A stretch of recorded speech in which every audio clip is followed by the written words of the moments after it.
आज करे नेब पाबदा माछेर झाल। पाबदा माछेर सर्षे बाटा दिए झाल, जेटा दुपुरे भाते पाते दुर्दान्त लागबे। तार रेसिपिटा आमि कि करे नेब देखे नेওয়া যাক।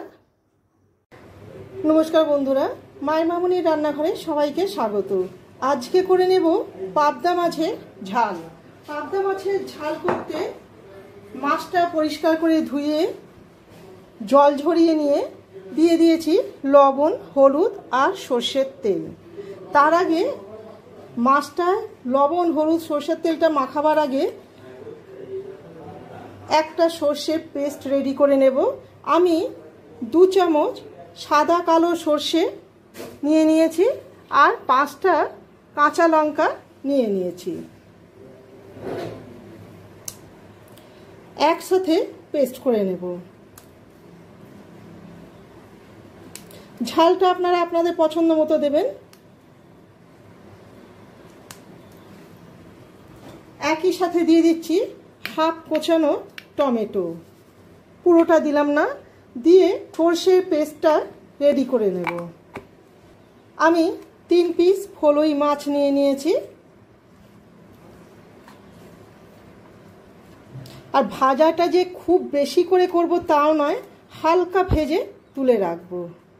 আর খুবই কম উপকরণ দিয়ে ফলই মাছের ঝালটা করে নেওয়া যায় আর এতে কি স্বাদটাও খুব সুন্দর বজায় থাকে, মাছের স্বাদটা বোঝা যায়।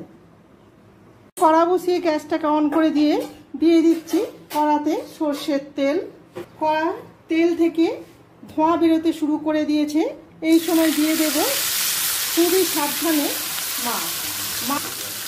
মাছের 2 পিটি হালকা করে ভেজে নেব।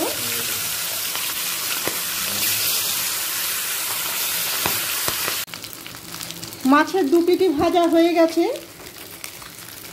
দেখুন মাছটা প্রচণ্ড তেল ছিট করছিল, তাই ঢাকা দিয়েছিলাম।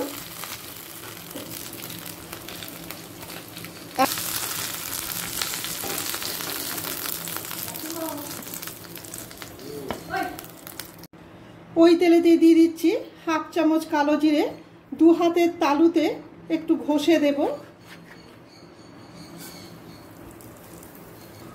দিয়ে দিচ্ছি হাফ টমেটো, একটা টমেটো বাটাতে দিয়েছি আর বাকিটা ফোড়নে দিয়ে দিলাম। দিয়ে দিচ্ছি পরিমাণ মতো লবণ, চা চামচে 3 ভাগের 1 ভাগ দিলাম হলুদ গুঁড়ো। সুন্দর কালার আনার জন্য দিচ্ছি কাশ্মীরি লাল লঙ্কার গুঁড়ো। এবার ভালো করে মিশিয়ে নেব।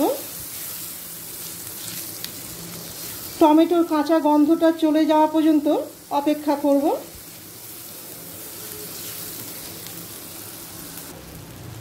টমেটোটা অনেকটাই গলে গেছে। এরপর দিয়ে দেব পেটে রাখা সরষে।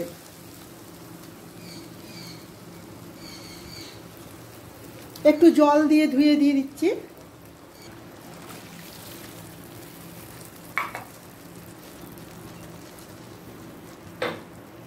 সরষের জলটা ফোটা পর্যন্ত অপেক্ষা করব। গ্যাসের ফ্লেমটাকে মিডিয়াম টু হাই করে দিয়েছি। ফুটতে শুরু করে দিয়েছে। এই সময় দিয়ে দিচ্ছি ভেজে রাখা মাছ।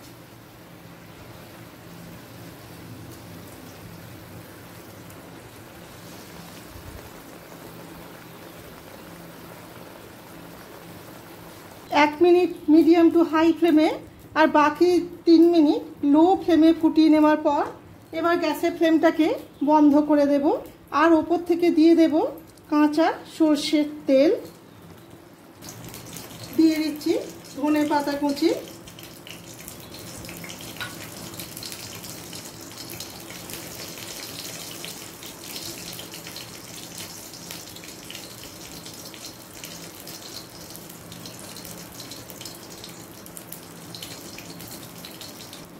আর দিয়ে দিলাম 2টো কাঁচা লঙ্কা চিড়ে।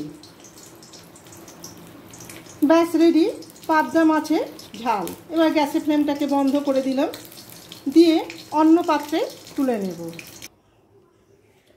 খুবই নরম মাছ, খুব হালকা করে ঢেলে নিতে হবে।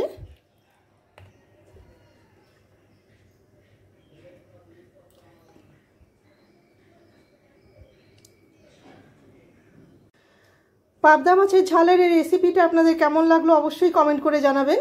ভালো লেগে থাকলে একটা লাইক, শেয়ার আর সাবস্ক্রাইব করে রাখার অনুরোধ রইল। আমার চ্যানেলটিকে যারা সাবস্ক্রাইব করেছেন তাদের অসংখ্য ধন্যবাদ। আবার নতুন কোনো রেসিপি নিয়ে আপনাদের কাছে ফিরে আসবো। সবাই ভালো থাকবেন। ধন্যবাদ।